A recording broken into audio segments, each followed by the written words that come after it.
it's a small team, it's a young team, but I think within that there's a lot of creativity, and we give the people in the team a lot of free rein to express themselves and do that. And I think it comes from our VP of marketing, Teresa, and she's very open with the guys. She lets them run with their own ideas, but she's also herself very open to how to do things differently. Good example, when we got the franchise awarded, the league wanted us to do a standard press conference at 3:00 in the afternoon in a hotel ballroom, and we just said, no, we're not going to do that. And they, well, what are you going to do? We said, well, we've waited a long time for this. We're going to throw a party.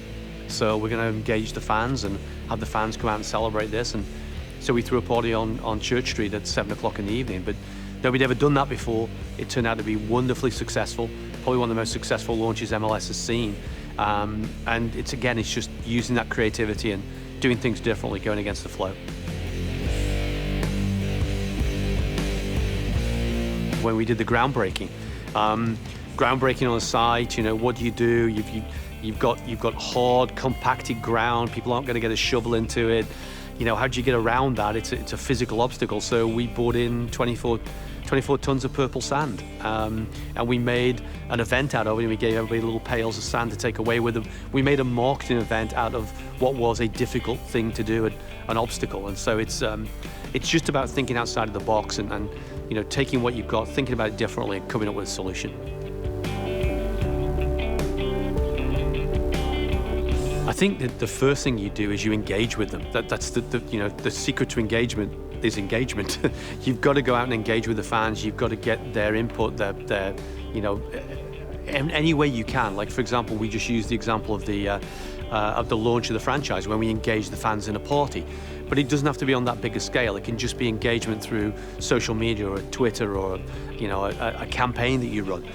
Once you've got them engaged, then they know that their voice is valued, and I think they get our culture. They know we don't take ourselves too seriously, and they get that it's fun, and then they can have fun and they can be creative with it. And so you're building constantly, a bit like rolling snowball downhill. You're just building this consistency of creativity, opportunity, engagement, and oftentimes we run with the things that the fans give to us. So go back to 2013, and it was the fans who came up with #Mission15K, right? There was a fan who first put that out on Twitter, and we picked it up as an organization and ran with it. So it works both ways. We can get great ideas from our fans.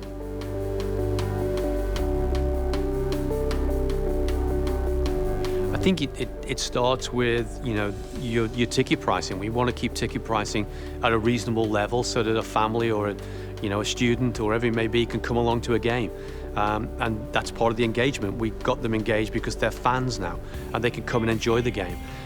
So it starts with the whole philosophy of the club, how you think about your fans, how you think about your pricing strategy for your fans, your marketing campaigns for your fans, your engagement with your fans, the feedback from the fans. That's how you keep everything relevant and relevant to the fan base, and something that they can be part of. So it's win, lose or draw. We hope that a fan will come along, have a great time, feel like they're part of something that's going on to bigger and better things, and want to be part of that and be part of the family.